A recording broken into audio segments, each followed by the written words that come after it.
Hey there, everybody. This is Kenny and Kenny squared. with the sports on the Positive Tip podcast.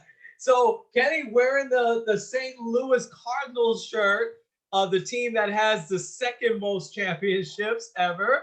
And so, spent a little time in St. Louis. Congratulations, graduating. Fantastic. Thank you. So how was it in St. Louis there? Well, it was great. The weather was nice. We got to see the arch and take some pictures Yeah. by it. I also got the chance because the last time we were in St. Louis, I didn't get a chance to actually see Busch Stadium. Uh-huh. I went into the team shop, so I don't know if that counts as actually going in, but we Yeah. did kind of walk around it a little bit. Yeah. They had a statue of Stan Musial out there, and it was funny because they have him with a mask on, so I think that's hilarious. Yeah. I don't want to mask Um, but it was a lot of fun. We had a good time. It's good to be done with school and to be able to focus on doing what we do here. So I Yeah. figured I'd support St. Louis since my school is outside. It's in St. Charles, which is about like a Yeah. 15-minute drive over the river. But Yeah. I figured I might as well rep St. Louis for at least today. Yeah, yeah, no, I love it. I got to get me a Cardinal shirt. I used to have a Mark McGuire shirt. I had Cardinal shirt because I love the color. Cardinals have great uniforms, and it's amazing how for so many years the Cardinals was like the team because they were the furthest west of any team before all the teams moved out to California, and they always said how their radio signal you could hear it in Nebraska, Oklahoma, Alabama, some of those places that never got a team still don't have a major league team. They're Cardinals fans, so they're one of those national teams. I think like the Yankees, like the Red Sox, the Cubs, the Dodgers, the Cardinals, the Giants. But the Cardinals are right up there. They probably next to the Yankees, my guess is that they probably have the most fans nationwide. Probably. Yeah, yeah, yeah. Um, why don't we go around the horn real quick since we're talking Cardinals and we're talking baseball? What a difference a week makes with your Yankees. How are you feeling about your Yankees now? I'm feeling pretty good. They just finished what's going to be their longest homestand of the year, which is weird as like the beginning of May.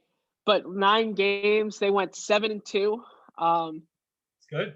They even the 2 losses, like they lost to the Nationals Friday night, which the bullpen kind of imploded, but that really hasn't happened all year.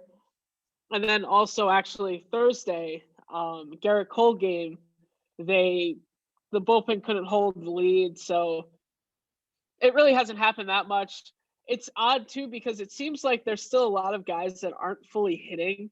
Like DJ LeMahieu has kind of turned a corner.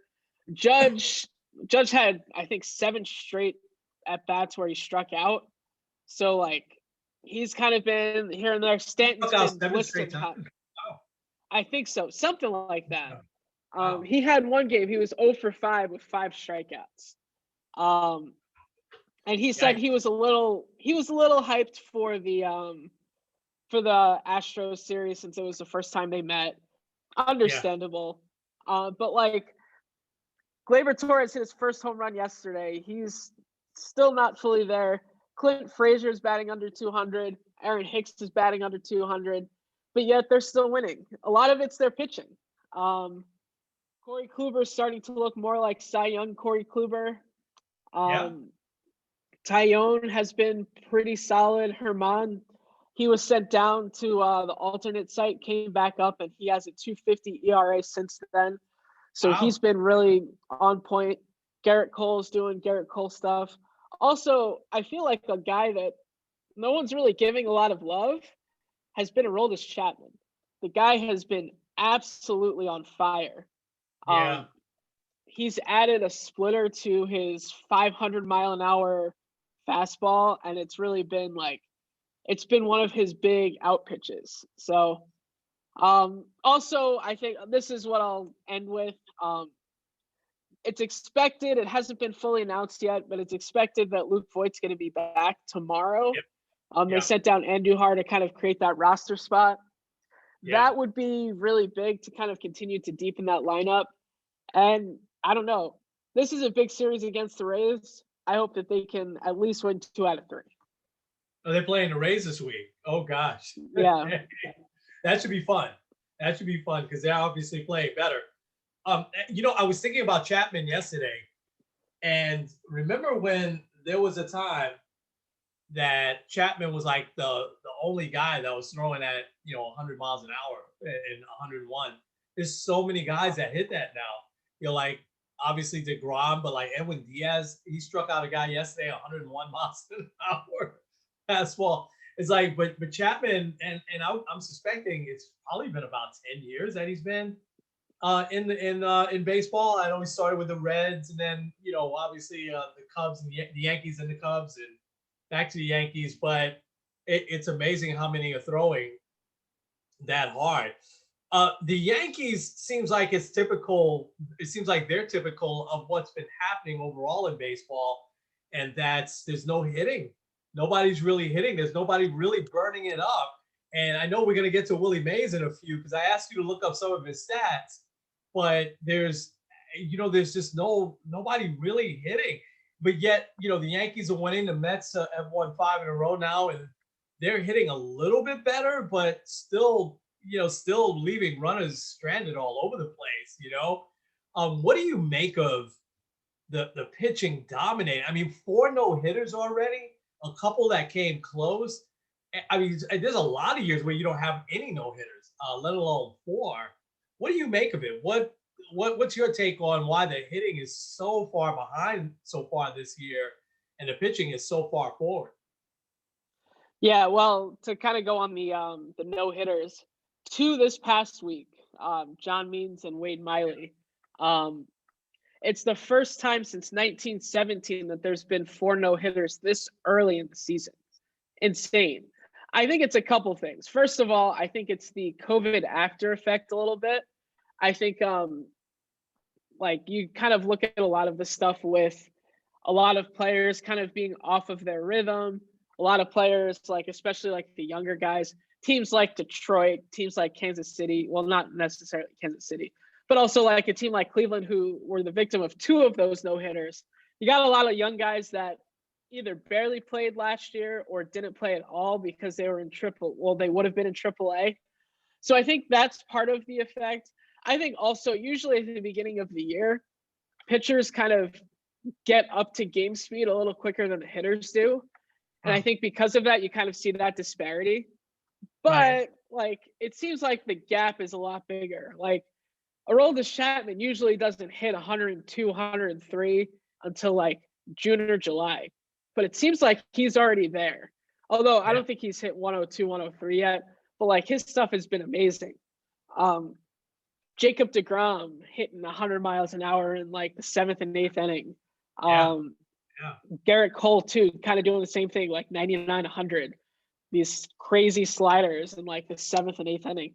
I don't know exactly what it is, Yeah. but I think it might have to do with like the COVID a little bit, and also probably just the way that everything. It's going to take everybody a little bit of time to kind of get back in the swing of things. Because yeah, no one's really hitting. It seems like It has to be a lot what you just said. I mean, I think they said on the game yesterday that the Mets were batting like 238 as a team, but they were like 4th in the National League in batting average. wow. So it's like, I mean, and I have to tell you, there were a couple of games last week that were just unwatchable. There was a game where the Cardinals, the last game that they played against the Cardinals, the Cardinals walked 11 guys. It was just unwatchable after a while. And those games were lasting like 3.5, 4 hours. I'm dying to see some exciting, baseball here. And there's been a few exciting games, but for the most part, some of these games have been a little bit unwatchable. Tough to watch. And baseball is worried about that, too, because again, we go through some of these periods where you get just a bunch of great young players that come up, that exciting players. And I think baseball's in that right now. You got Ohtani in the American League, Acuna Jr., you've got a bunch of guys coming up, Tatis, that people really want to see, but it's hard. Baseball really sometimes has a tough time capturing the younger audience, and these long plodding games with a lot of walks and a lot of strikeouts definitely doesn't help. Listen, we're Yeah. baseball. We're gonna watch baseball anyway, right? Whether because we know, I know you and I feel the same way. I'll watch a 2-1 game any day, man.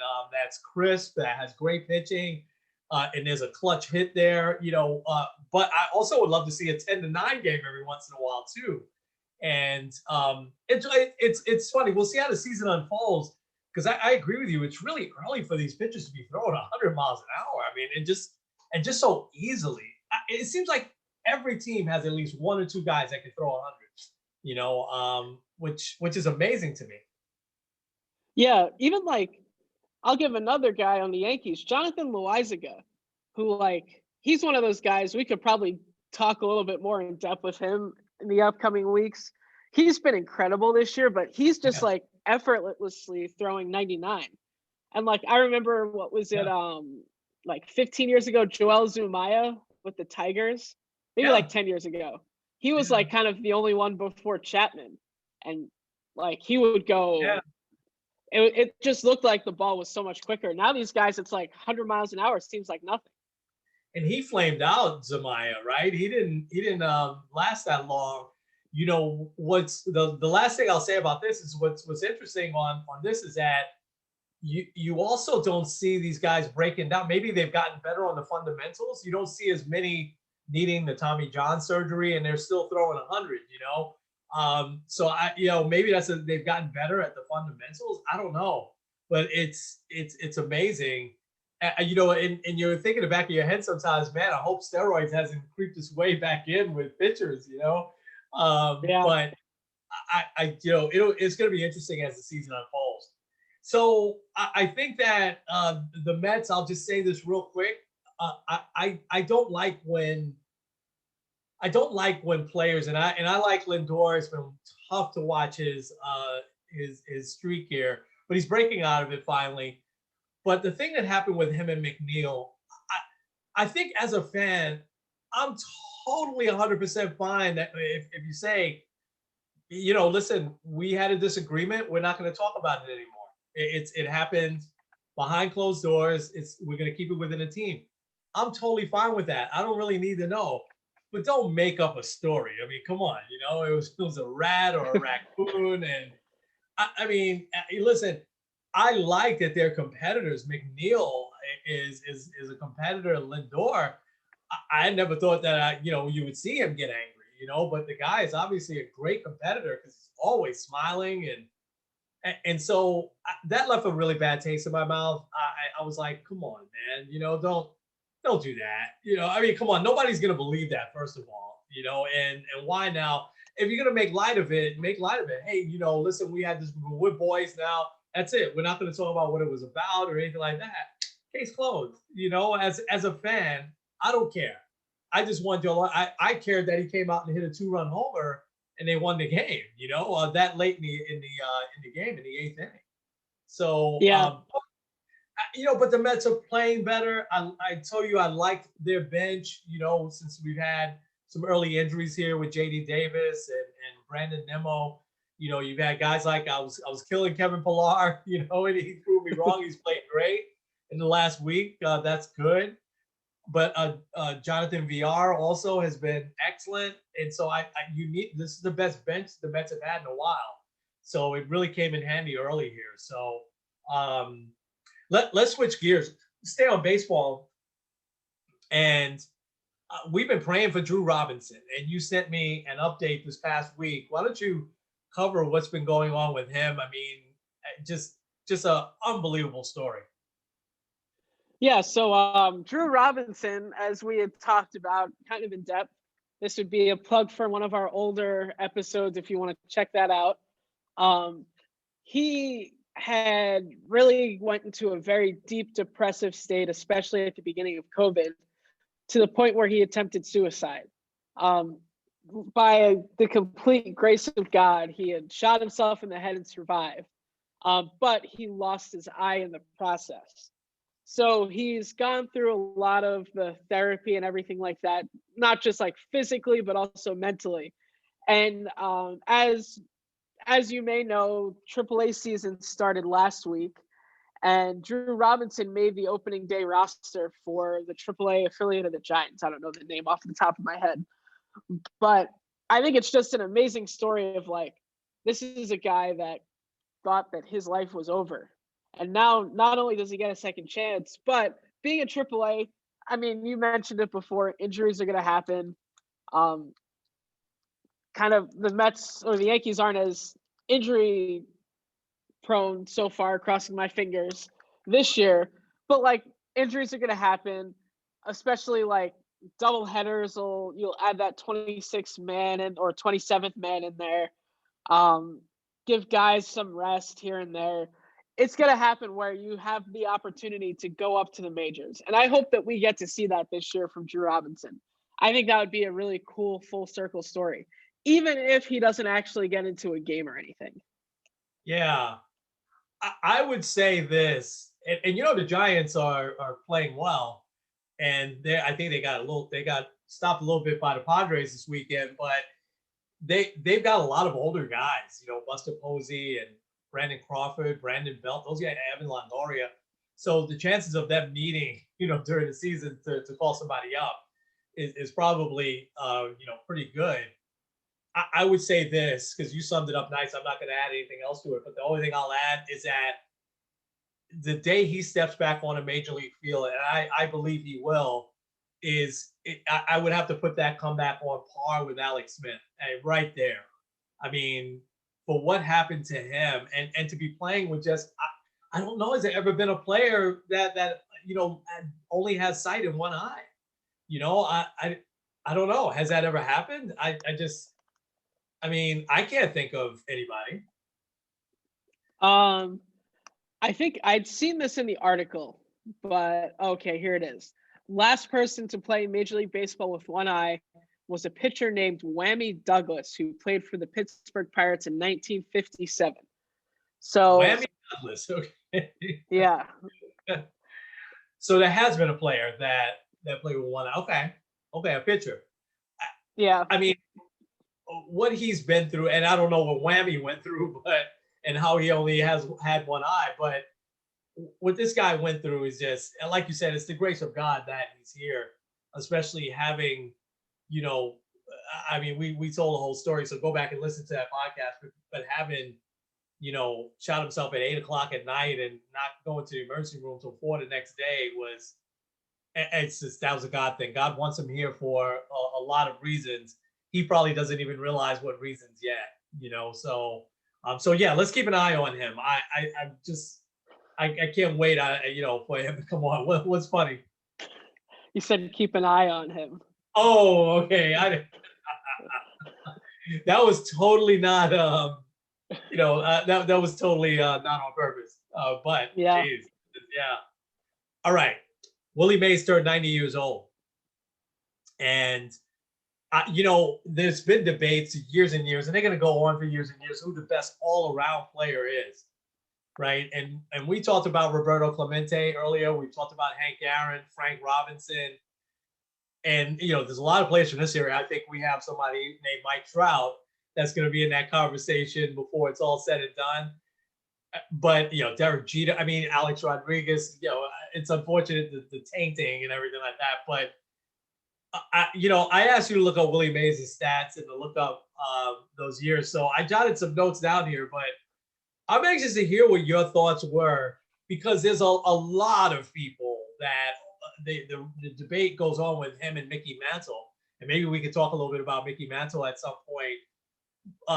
But Willie Mays' stats were just unreal. And so what did you find what stood out for you as you looked at Willie Mays' stats?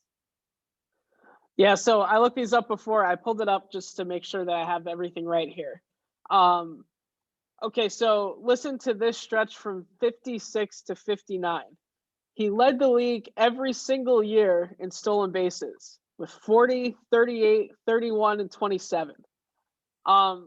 I'm just gonna point out the 56 with 40 stolen bases. Um, I don't know if you know this, but both the Yankees and the Mets, and also the Reds, are tied for last in the majors with stolen bases with 7 each. And Wow. that's through a month of baseball. So Yeah. on pace, that's like 42 stolen bases, roughly. Yeah. Um, and Willie Mays pretty much stole that on his own. Um, over like 2 years, pretty much. Um, Also, the 345 batting average in his first MVP season, 54. Just his 54 numbers in general, 345, 411, 667 is quite the slash line there. 41 And then homers, also, 110 RBIs. Yeah. Yeah. Amazing. he led the league in triples just because at 13. Like, I think it goes to show you that, like, yes, he had some monstrous home run seasons. I wasn't looking at the home runs, but 51, 41, 49, 47, 52. Like, he had a lot of monster home run seasons, and obviously it makes sense. He ended up with 660. Only a guy like Albert Pujols, who had just passed him, Yeah. could pass a guy like that. Um, but like, you can tell his speed because it's hard to get triples, especially in the majors now. Like, I'm gonna look that one up. Let's see. Yeah. Look at Um, 1957 at his doubles, triples, and stolen bases. yeah, leading the league with 20 triples. Like 20 20. triples. Yeah, 20 Um, triples. that's insane. And then 26 doubles. Mm-hmm. So between his doubles, his triples, and then his home runs, we're talking It's a lot of bases. 46. That's a Yeah. lot of bases. That's a lot of extra bases. Yeah. Um, Yeah. he had an OPS plus that year of 173, which, like, OPS plus is like based on 100. So he's like Yeah. 73% better than the average player. Um, I like, mean, I mean, you know, and so I have a couple that you might have missed. One of the years that stands out for me, he didn't win the MVP. He won the MVP twice in 54 and we'll talk about 65 in a second because I think that's still one of the more, man. I mean, I think he was 32 years old in 1965, but 34. he was 34. Oh my gosh, that's even more amazing. But 1962 season, where he hit 49 homers, 141 RBIs, batted 304, 36 doubles, 5 triples, 18 stolen bases. I mean, you know, and they obviously the Giants went to the World Series that year. Now the thing is, he didn't play in the postseason that much, right? I think 54 and 62, and I want to say 1971 and then 73 with the Mets. There was so much competition in the National League in that era with the Dodgers, the Cardinals, the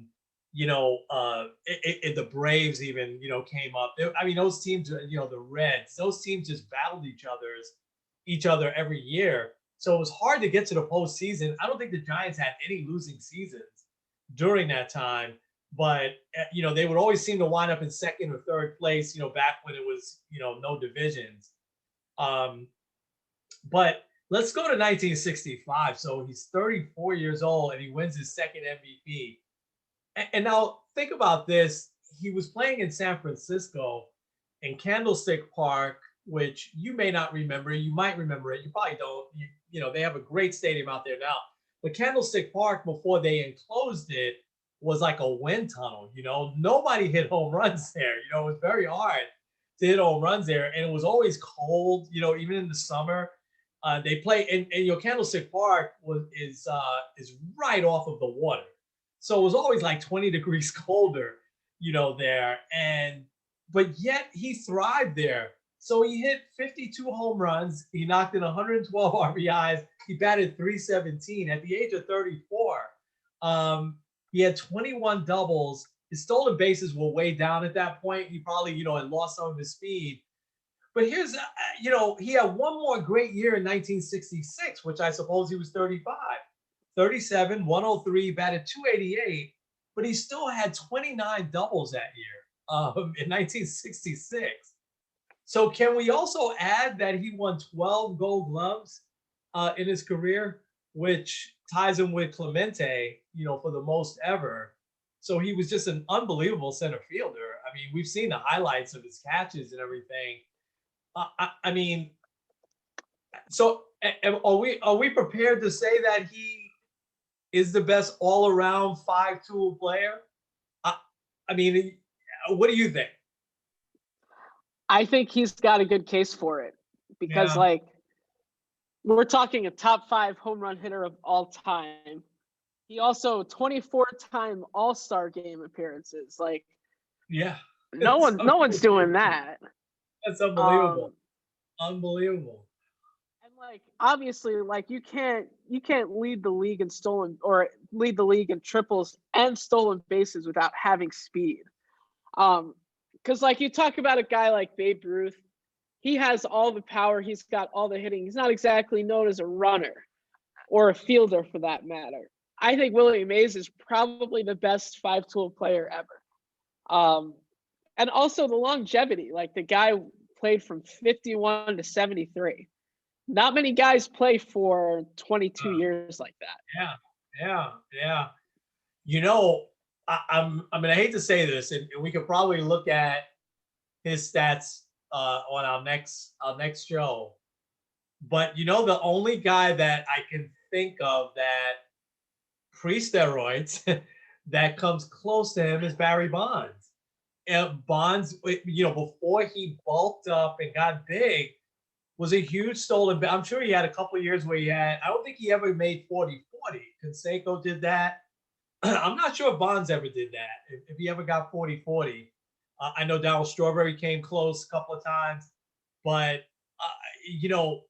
Bonds to me, while he wasn't hitting, 40, 50 home runs, he was so consistent every year and he had doubles and triples. I mean, and he just interrupted the game, just like Ricky Henderson used to if he got on base, the game would stop. But Bonds was the same way. And then it all went south when he just started hitting home runs, and so what are you looking at? I'm looking at Barry Bonds' stats here. He did hit 40-40, 42 home runs, 40 stolen bases in 96. Before steroids. Yeah. Yeah. We'll have to go more in depth because also I forgot about this. 232 walks in 2004. He comes close. I mean, it's hard for me to count his stats after 99 and 98. Whatever year that he all of a sudden hit 49 and then, hit 70 the next year. It's hard for me to look at, except that the walks, right? Because he still had that great batter's eye. But Bonds with the Pirates, and then Bonds his first, 5-6 years with the Giants, and amazing. He also, doing it out in San Francisco, much better stadium, enclosed in a little bit of a better location, although it's kind of still close to the water. Obviously, it's on the water, right? McCovey Cove and everything. But the way they built that, they don't get the wind that they used to get and everything like that. It's not as cold at night there. Bonds comes go. We'll have to compare Bonds and Mays, but I tell you, Mays, you also count the era that he played in, which, for him to hit those home runs every year like that in San Francisco and to win all those Gold Gloves, it's just amazing, because I'm sure he had a lot of fly balls that the wind took that he caught up to, as well. I mean, I'm sure he probably had the least errors probably, as well. So we'll look at Bonds, next week. But Mays, I got to say, 5-tool player, he's got to be, if not the best, it's got to be top 1, 2, or 3. I can't think of any. I mean, Clemente came close. Clemente didn't have the amount of doubles, triples, and stolen bases, though, that Mays had, Yeah. Something else too, wins above replacement, which isn't the best of stats. It's controversial, right. Whatever. Willie Mays all time is 5th. Only above him, Barry Bonds, Cy Young, Walter Johnson, and Babe Ruth. Oh, I mean, come on. It's hard. It's hard not to make a case for him. I mean, the guy is, I'm glad he's still alive. I mean, at 90 years old, He's definitely still, he doesn't make many public appearances, but they say his health is really good. So, I know he had suffered some health stuff maybe 10 years ago, but they say right now he's in really good health. And man, he's a guy, and they say his memory is still pretty sharp. I'd love to sit down and talk baseball with him. Yeah. All right. Well, listen, we've got about 5 more minutes, and we want to get another guest on to talk NBA. But why don't we give just a couple of minutes here? I got to ask you this, man. Did you ever, in your wildest imagination, think that we're sitting here on May 10th and we're saying tomorrow night is a game that has huge ramifications in the West as well as in the East on all of the playoff picture, and it's the Knicks playing the Lakers? Right. It's crazy.